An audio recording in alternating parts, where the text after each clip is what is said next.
आज की इस वीडियो में हम शुरू करेंगे चैप्टर नंबर 3 अनुक्रम श्रेणी। हम पढ़ रहे हैं कक्षा 11 की मैथ, कक्षा 11 की गणित। चैप्टर का नाम है अनुक्रम श्रेणी। सबसे पहले हम देखेंगे अनुक्रम क्या है। अनुक्रम अनुक्रम को इंग्लिश में हम क्या कहते हैं? Sequence, SEQUENC। ब्रैकेट में लिख दो क्या? अनुक्रम। एकदम शुरू से जानते चलेंगे, ए से लेके जेड तक, जीरो से एकदम आज तक। देखो अनुक्रम क्या है, इसमें जो है प्रत्येक पद, इसमें क्या है?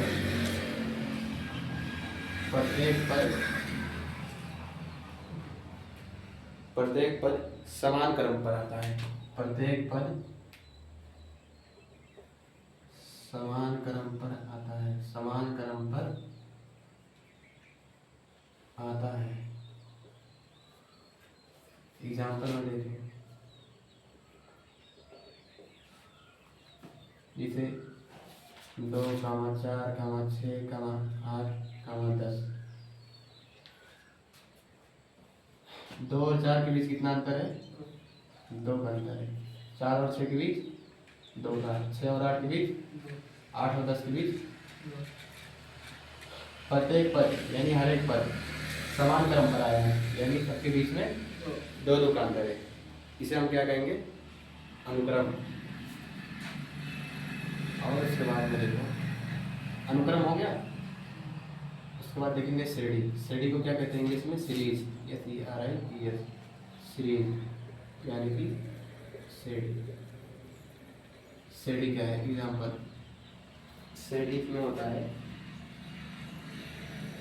इसमें क्या है? अनुक्रम के पदों को जोड़ा जाता है। अनुक्रम के पदों को जोड़ा जाता है। अनुक्रम के पदों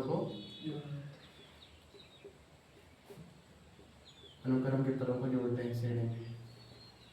एग्जाम्पल देख लो, आएगा धीरे धीरे समझ में, आराम से देखना।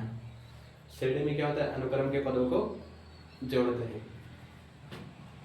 2 + 4 + 6 + 8 + 10। बताओ जोड़ा है कि नहीं? साफ दिख रहा है। और सबके बीच का अंतर कितना है? 2 का। आया समझ में? इतना हो गया। अगला हेडिंग है आपका टर्म। टर्म क्या है? पद। इसे हिंदी में क्या कहते हैं? पद। देखो हम एक एग्जाम्पल ले लें। एग्जाम्पल यहाँ पर एक ले रहे हैं, 2, 4, 6, 8, 10। तो इसे हम क्या कहेंगे? प्रथम पद A1। इसे क्या कहेंगे? दूसरा पद A2। इसे तीसरा पद A3। इसे चौथा पद A4। पांचवा पद A5। ध्यान से देखना है। तो एग्जाम्पल हो गया। अब देखो हम कैसे लिखेंगे। लिखते हैं हम प्रथम पद बराबर क्या हो जाएगा? A1। और A1 को हम एक चीज और लिखते हैं, A1 बराबर A। चाहे एक लिखो चाहे ना लिखो। प्रथम पद, द्वितीय पद। देखो द्वितीय पद आपका क्या हो जाएगा? A2 बराबर हो जाएगा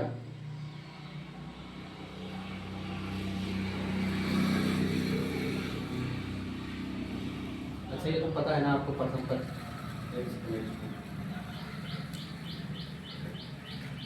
प्रथम पद A1, द्वितीय पद A2।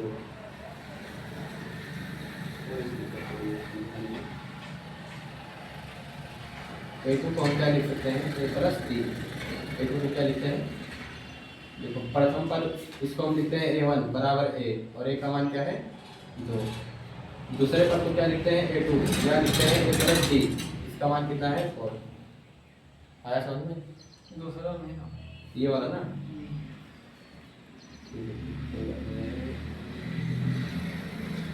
प्रथम पद A1 बराबर क्या है? 2। द्वितीय पद A2 बराबर क्या है? 4। और देखो तृतीय पद A3 बराबर क्या है? 6। चौथा पद क्या लिखेंगे A4 बराबर क्या है 8, पांचवा पद ये आ रहा समझ में, पांचवा पद A5 बराबर क्या है 10 है। इतना आया समझ में। एक चीज और समझ लो कभी सी हो, प्रथम पद यानी बराबर A, इसको A लिखते हैं और दूसरा पद क्या द्वितीय पद, इसको क्या लिखते हैं A2, इसको हम एक भाषा में लिखते हैं A+D।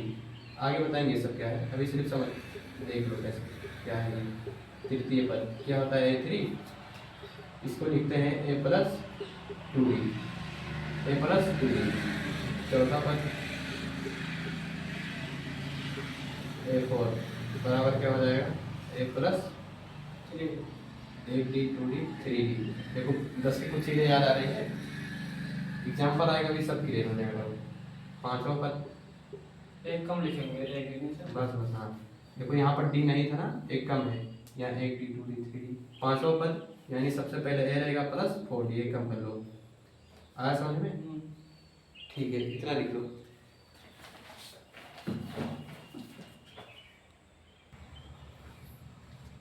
Sequence series term, sequence अनुक्रम क्या है, प्रत्येक पद को समान क्रम, प्रत्येक पद समान क्रम पर आता है। 2 4 से 8 10 एग्जाम्पल था, सबके बीच में 2 2 का गैप है। सीरीज क्या है, अनुक्रम के पदों को जोड़ते हैं। देखो कामा था, हमने प्लस कर दिया सबके बीच में, बस। उसके बाद में हमने पढ़ा है टर्म, एग्जाम्पल हुआ ये, इसको कहते हैं A1 इसे A2 A3 A4 A5।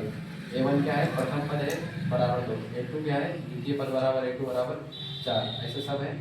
हम प्रथम पद को A कहते हैं, द्वितीय पद को A2, इसको हम A+D लिख सकते हैं, ये बताएंगे आगे क्या है। तृतीय पद को हम लिखते हैं A3, इसको लिख सकते हैं A+2D, एक D कम रहेगा। चौथे पद को A4, इसको लिख सकते हैं A+3D, यानी 1D कम। अगर चौथा पद का है A+3D, पांचवा पद A+4D, अगर 16वां पद कहता है तो A+15D। अगला हेडिंग है आपका कॉमन डिफरेंस। क्या कॉमन डिफरेंस,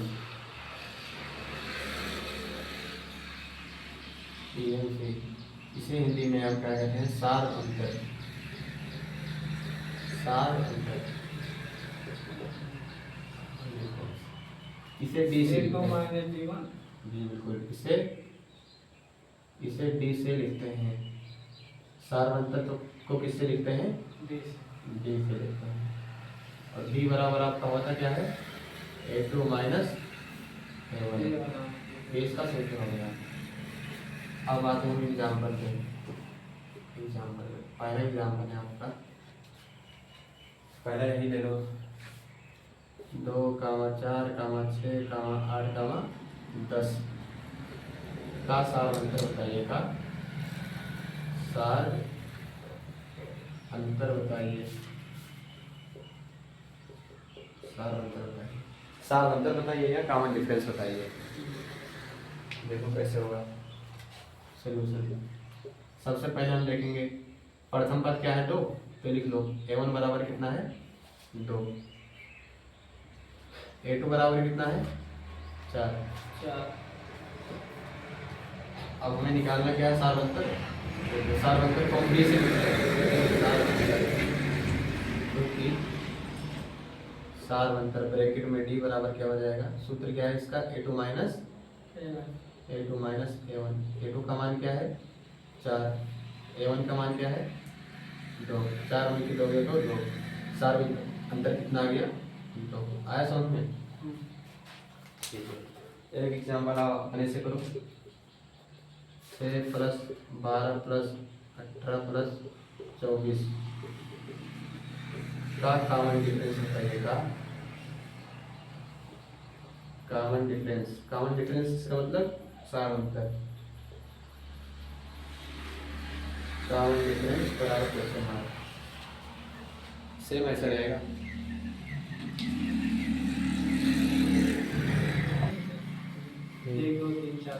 हाँ जी,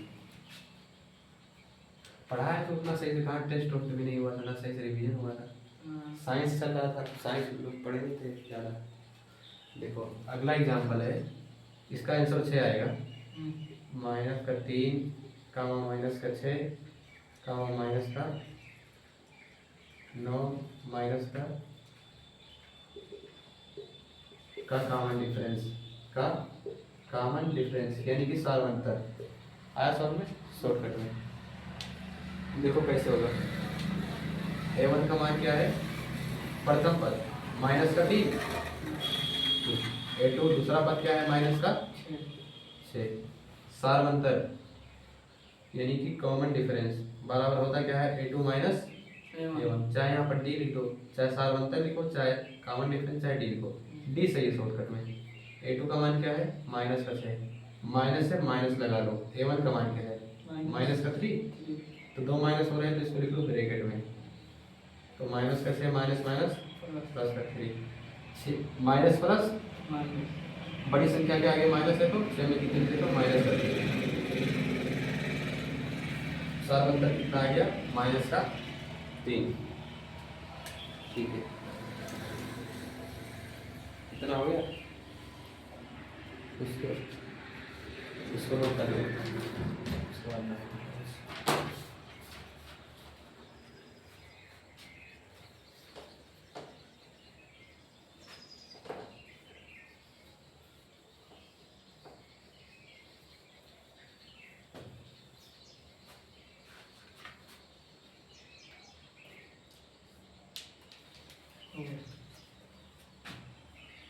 चौथा सवाल यही सार्वंतर का है।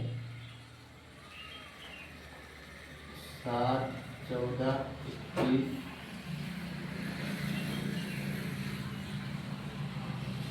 28 नहीं, अगर हम कहें सबका सार्वंतर, क्या सबका सार्वंतर बताइए, सबका सार्वंतर बताइए, इसका कैसे होगा। एक बार a माइनस सबसे पहले देख लो a1 का मान क्या है 7, a2 का मान 14, सबका कहा है तो सबका लिख लो। a3 का मान क्या है 21, a4 का मान क्या है 28, सबका सार्वंतर। अच्छा d बराबर क्या था a2 माइनस a1, ये सार्वंतर था। अगर इसे हम d1 मान ले, आएगा समझ में, तो क्या हो जाएगा a2 का मान क्या है 14 माइनस a1 का मान 7 बराबर क्या हो जाएगा 7, और d2 निकालेंगे तो क्या हो जाएगा a2 है यहाँ क्या हो जाएगा, देखो जब d1 निकालेंगे तो इसमें से इसको हटाएंगे और d2 निकालेंगे तो इसमें से इसको, यानी a3 माइनस a2, a3 का मान 21 और a2 का मान कितना है 14, कितना आएगा 7 आएगा, और d3 कितना आ जाएगा, इसमें से इसको हटा देंगे a4 माइनस a3, a4 का मान कितना है 28, a3 का मान 21, कितना आएगा 7, सबका सार्वंतर समान है। आया समझ में। ये क्या लिख लो, अगर ये सब बराबर नहीं होते d1 d2 d3 d4 तो ये श्रेणी में नहीं होता। 10 में पढ़ोगे आप, सार्वंतर समान है तभी उसे हम समांतर श्रेणी कहेंगे, नहीं तो नहीं कहेंगे। एक एग्जांपल और बता देते हैं, इसको लिखो।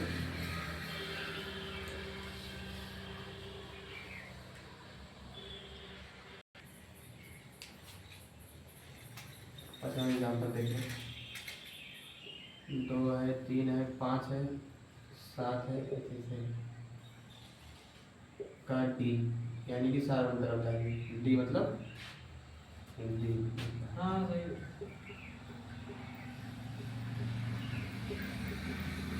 इसका सार्वंतर क्या हो जाएगा d1 बराबर क्या हो जाएगा a2 माइनस a1, यानी कि 3 में की 2 के डायरेक्ट कर रहे हैं। d2 बराबर क्या हो जाएगा, ये वहाँ में ये वहाँ 5 में की 3 के 2, d3 बराबर क्या हो जाएगा 7 में की 5 के 2, a2 minus a1, a3 minus a2 और a4 माइनस a3। अब देखो यहाँ एक यहाँ 2 है यहाँ 2 है, तो हम लिखेंगे 2 की d1 d2 d3 बराबर नहीं है, क्या है बराबर नहीं है, अतः यह समांतर श्रेणी नहीं है, अतः यह समांतर श्रेणी नहीं है, समांतर श्रेणी नहीं है। देखो समझ लो, हम बताए थे सबके बीच में अंतर कितना होता है, समान रहना चाहिए। यहाँ 2 है तो ये यहाँ भी 2 आना चाहिए। तो अंतर समान नहीं है तो यह समांतर श्रेणी नहीं है। कक्षा 10 का सवाल था, इतना हो गया। उसके बाद में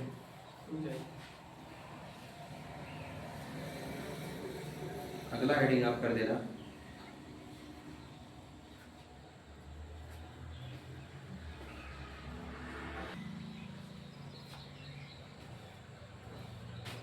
कुछ सवाल लगा लाना घर से इस टेबल में आपका।